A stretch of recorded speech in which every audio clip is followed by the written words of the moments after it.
के ऊपर जंगल से घिरा हुआ एक छोटा सा गांव था। उस गांव में ज्यादा लोग नहीं रहते थे क्योंकि वहाँ सुविधाएं कम थी और साथ साथ ठंड बहुत ज्यादा थी। और उसी गांव में कविता एक छोटा सा ढाबा चलाती थी। आइए बाबू, कविता के ढाबे पर आइए और गर्मा गर्म ऑमलेट खाइए। गांव के लोगों में कविता के ऑमलेट के चर्चे थे। गांव वाले कविता के ढाबे पर तंदूरी रोटी और ऑमलेट खाने जाते थे, लेकिन गांव में ज्यादा लोग नहीं थे, इसीलिए कविता की ज्यादा कमाई भी नहीं होती थी। उसका पति अपाहिज था और चल फिर नहीं सकता था और उसकी इकलौती बेटी को सांस फूलने की बीमारी थी। घर की सारी जिम्मेदारी कविता के ऊपर ही थी।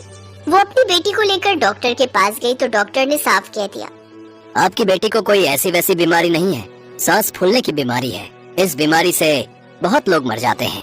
आप अपनी बेटी के लिए इनहेलर क्यों नहीं लेती? जल्दी खरीद लीजिए, नहीं तो हम आपकी बेटी को बचा नहीं सकेंगे। कविता बेबस थी। उसने पूछा, डॉक्टर साहब, एक इनहेलर की कीमत कितनी होती है? 1000 रुपए, और महीने में 2 इनहेलर की जरूरत है आपकी बेटी को। बाप रे, महीने के 2000 रुपए कहाँ से लाऊंगी मैं इतने सारे पैसे? और आपकी सास को भी महंगी दवाइयों की जरूरत है। आपके पति को ऑपरेशन की जरूरत है। ऑपरेशन के बाद ही वो चल पाएंगे। ऑपरेशन के लिए पूरे 5 लाख रुपए की जरूरत होगी। ये सब सुनते हुए कविता रो पड़ी। मैं साधारण सा ढाबा चलाती हूँ डॉक्टर साहब, सिर्फ ऑमलेट और रोटी बेचती हूँ। मैं अकेले इतने सारे पैसों का जुगाड़ कैसे करूँगी? भगवान पर भरोसा रखिए कविता जी, वो कभी कभी ऐसे चमत्कार कर देते हैं कि उसके बारे में हमने कभी सोचा भी ना हो। बस भगवान पर ही कविता का भरोसा था और इसके लिए कविता को एक चमत्कार की जरूरत थी। वो अपनी बेटी को लेकर घर लौट गई और उसके पति ने कहा, क्या बोला डॉक्टर ने? वही घिसी पिटी बात बोली होगी। हाँ वही, पैसों की जरूरत है। आपके पास कोई जमीन वगैरह नहीं है क्या? मैं क्या जमींदार दिखता हूँ तुझे? फालतू की बात करती है। बीमारी की वजह से कविता का पति चिड़चिड़ा हो गया था। बात बात पर गुस्सा हो जाता था और कविता पर ही चिल्ला देता था। उसकी सास भी काम नहीं कर पाती थी, इसीलिए ढाबे से लौटने के बाद कविता को ही घर का काम करना पड़ता था। बहू, बहुत जोर की भूख लगी है, कुछ खिला दे। हाँ माँ जी, लाई। कविता ने रोटी और ऑमलेट बना दिया और उसके पति ने खाने से इनकार कर दिया। ये तेरा ढाबा है क्या जो रोटी ऑमलेट खिला रही है? कुछ और खिला। जी खिलाती हूँ। कविता बहुत अच्छी थी। लोग चाहे उसे 1000 गाली क्यों न दे, वो चुप रहती थी। इस वजह से गांव के लोग भी उसे बहुत पसंद करते थे और कविता का जीवन इसी तरह दुख दर्द सहते हुए कट रहा था। ठंड का मौसम आ गया था और ठंड धीरे धीरे बढ़ रही थी और एक दिन कविता ढाबे पर काम कर रही थी। इतने में स्कूल के 2 बच्चे दौड़ते हुए उसके पास आए।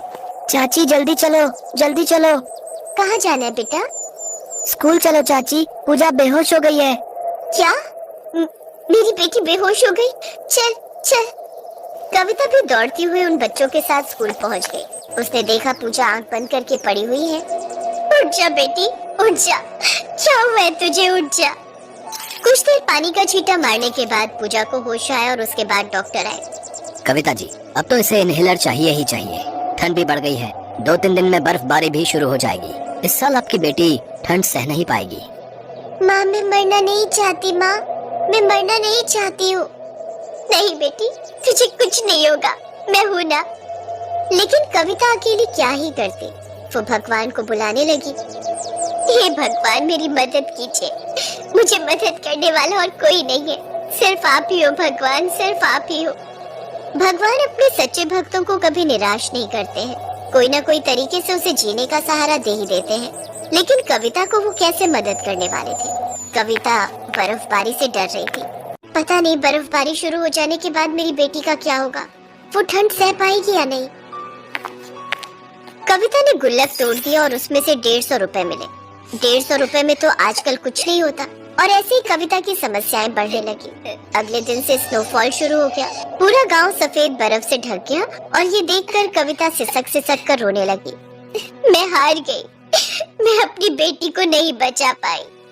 मैं कितनी बुरी माँ हूँ भगवान, मैं कितनी बुरी माँ हूँ।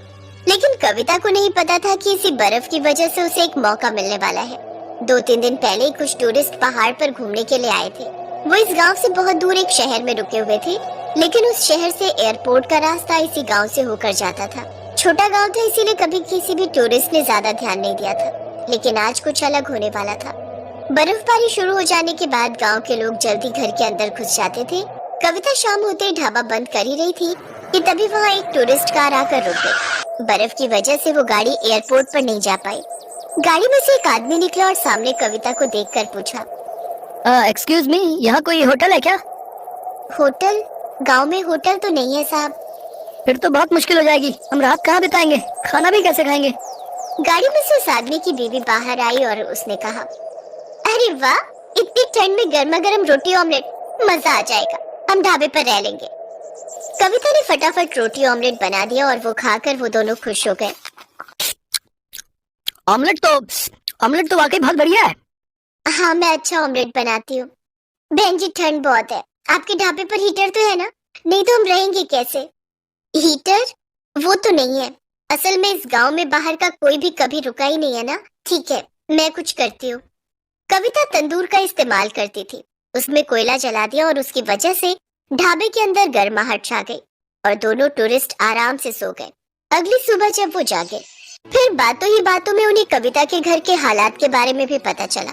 कविता की मेहमान नवाजी से खुश होकर और उसके दुखों को देखते हुए उस आदमी यानी कि मिस्टर मेहरा, जो कि देश के जाने माने डॉक्टर थे, उन्होंने कविता को 5 लाख रुपए मदद के तौर पर दिए। साथ ही उसके परिवार का मुफ्त में इलाज करने का वादा भी किया। इतने पैसे देख कविता की आंखों से खुशी के आंसू बहने लगे। कुछ दिनों बाद उन्होंने कविता के परिवार को अपने पास शहर बुला लिया, साथ ही उनका मुफ्त में इलाज किया। फिर कविता जब अपने परिवार के साथ गांव लौटी तो वहां का नजारा देख वो हैरान रह गई। गांव में उसके ढाबे के पास टूरिस्ट की भीड़ लग गई। लोगों को घूमने की नई जगह मिल गई। अचानक से इतनी भीड़ देखकर कविता घबरा गई, लेकिन फिर तुरंत उसने अपने आप को संभाल लिया और ऑमलेट रोटी बनाने में लग गई। देखते ही देखते कविता के पास ग्राहकों की भीड़ लगनी शुरू हो गई। अब ग्राहक ज्यादा और जगह छोटी पड़ने लगी, इसलिए मल्होत्रा द्वारा दिए गए पैसों से कविता ने बड़ा होटल बना लिया और हर कमरे में हीटर लगा दिया। वो दिन पर दिन नोट छापते गए और काफी अमीर हो गए। और ऐसे ही ऑमलेट वाली कविता और उसके परिवार की जिंदगी पूरी तरह बदल गई।